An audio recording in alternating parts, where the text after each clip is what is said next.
Hello! Today, maglinis ako ng car. Alam nyo, masaya maging driver pero hindi masaya ang tagalinis ng car. Ito ang mga problema sa mga driver. Kasi kuripot ako.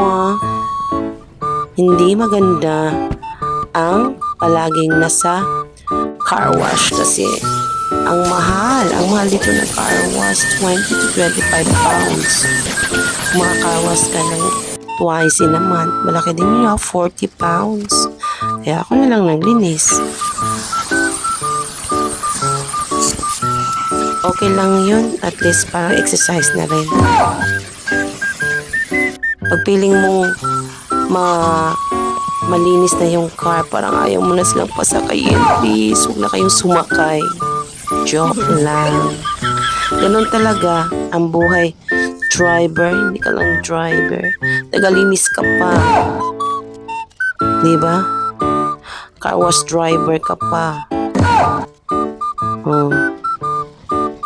Hindi yan pulidong linis.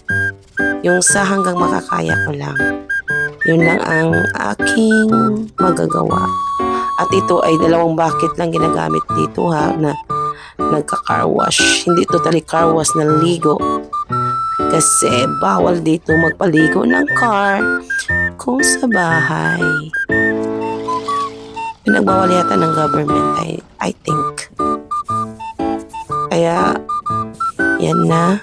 Inisprehan ko na yan siya for final result. Tapos, inisprehan ko yung gulong para mukhang bago.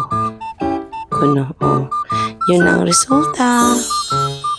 O diba? Parang galing din sa car wash. Lastly, ang pabango sa car.